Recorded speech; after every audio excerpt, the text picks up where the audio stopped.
Okay, I'll leave it there. Okay, I think we're going to have to try and up the tempo a little bit with those questions. Yeah, just two really quick points, and just following on what the Secretary of State said about Liverpool and employment. So at the moment, Secretary of State, you were obviously brought up in Liverpool like I was.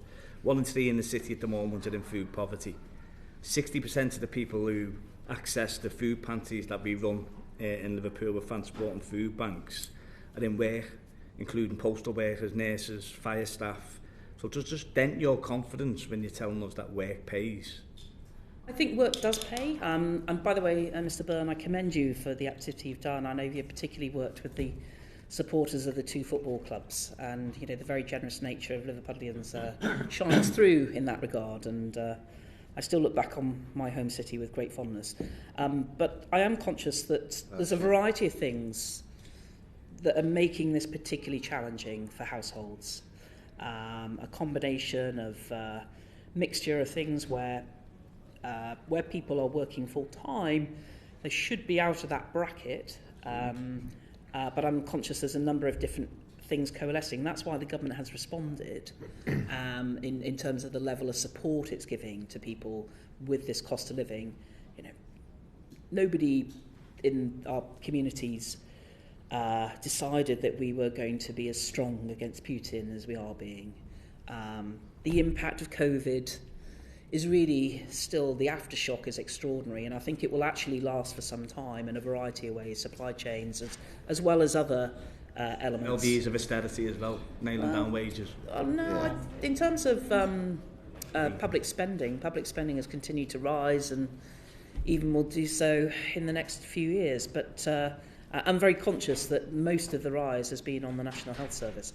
So there's a variety of factors, and that's why we did respond with the cost of living support in that way. So I'm not in any way trying to say this is all easy. It's not. Okay. So just to move on to the point I wanted to make, because it comes from the two evidence sessions that we've held over the last 8 weeks regarding the food security. So at the moment we've got 4 million children living in poverty and indeed hunger across the country. Both Henry Dimbleby and the United Nations Special Rapporteur on the right to food backed universal free school meals as a potentially crucial element in lifting kids out of hunger. What is DEFRA's position on this? Well, the government position, the Department for Education leads on free school meals, and I think the thresholds are pretty similar right across the United Kingdom in terms of income levels to achieve free school meal eligibility.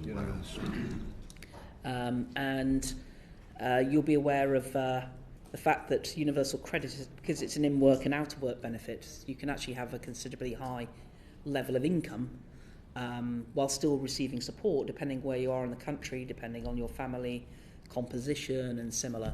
So I'm not aware that the Department for Education is proposing right now to change policy or change thresholds. So just to... But that's not a matter for DEFRA, is what I'm trying to say. It's not a matter for DEFRA, because that's something which it was raised in the evidence sessions where it does get passed like a hot potato, food poverty from the DWP when you were obviously in that position. I've heard you and seen you do that. Pass it to George Eustace, then George Eustace will pass it to the Department of Education. So who is ultimately responsible for, and what influence has DEFRA got on making that sort of decision? Okay, so in terms of free school meals, that's what I was referring to. That is definitely a matter for the Department for Education. In terms of wider food insecurity, food poverty, undoubtedly our department does have a role to play in that.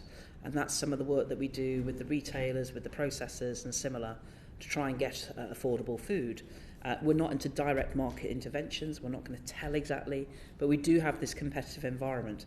And it's one of the reasons why we'll continue to work with other parts of government on that particular measure. But in terms of eligibility for free school meals, that is definitely a DFE. Thanks, yeah. Thanks very much. Stephen Bonner. Thanks, Chair.